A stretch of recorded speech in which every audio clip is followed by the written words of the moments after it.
Hi guys, today Ambur ஸ்டைலில் mutton biryani தான் try பண்ணியிருந்தோம். சும்மா அட்டகாசமாக வந்திருந்தது. எப்படி செய்கிறதுன்னு பார்க்கறதுக்கு முன்னாடி என்னோடய சேனலை மறக்காமல் சப்ஸ்கிரைப் பண்ணிக்கோங்க.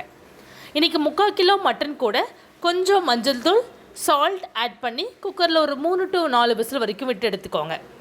இன்றைக்கி பிரியாணி பண்ணுறதுக்கு 3 பெரிய வெங்காயம், 3 தக்காளி நல்லா வாஷ் பண்ணி அரிஞ்சு வச்சுருக்கேன். காரத்துக்கு 10 to 15 வரமிளகாயை ஹாட் வாட்டரில் ஒரு 5 to 10 மினிட்ஸ்க்கு நல்லா ஊற வச்சு மிக்சியில் போட்டு நல்லா கிரைண்ட் பண்ணி எடுத்து வச்சுக்கோங்க. கொஞ்சம் கூடவே இஞ்சி பூண்டு விழுது, 1.5 கப் பாஸ்மதி ரைஸை 20 மினிட்ஸ் வரைக்கும் ஊற வச்சு எடுத்துக்கோங்க.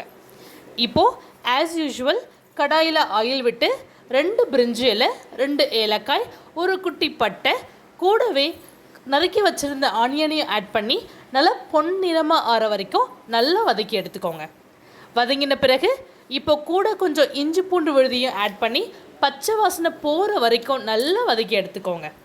நல்லா வதங்கின பிறகு அரிஞ்சு வச்சுருந்த தக்காளியும் ஆட் பண்ணி நல்லா வதக்கி கூடவே கொஞ்சம் சால்ட்டையும் ஆட் பண்ணி தக்காளி வெங்காயம் நல்லா வதங்குற வரைக்கும் நல்லா வதக்கிக்கோங்க. வதங்கின பிறகு கூடவே ஒரு 2 டேபிள் ஸ்பூன் கர்ட், ஒரு கைப்பிடி அளவுக்கு புதினா இலையும் ஆட் பண்ணி நல்லா மிக்ஸ் பண்ணிக்கோங்க. நல்லா ஃப்ரை ஆன பிறகு இப்போ வேக வச்சுருந்த மட்டனையும் கூட ஆட் பண்ணி கடாயை மூடி போட்டு ஒரு 10 மினிட்ஸ்க்கு மீடியம் ஃப்ளேமில் நல்லா வதக்கிக்கோங்க. எல்லாமே நல்லா வதங்கின பிறகு 1.5 கப் பாஸ்மதி ரைஸ்க்கு 3 கப் அளவுக்கு தண்ணியை ஆட் பண்ணி தண்ணி நல்லா கொதி வந்த பிறகு பாஸ்மதி ரைஸ் அதில் ஆட் பண்ணி மறுபடியும் கடாயை மூடி போட்டு சிம்மில் ஒரு 15 மினிட்ஸ் வரைக்கும் நல்லா வேக விட்டுருங்க.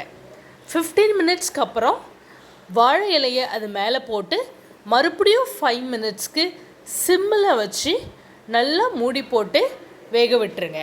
5 மினிட்ஸ்க்கு அப்புறம் ஓப்பன் பண்ணி பார்த்தீங்க அப்படின்னா சும்மா மணக்க ஆம்பூர் ஸ்டைலில் மட்டன் பிரியாணி ரெடி.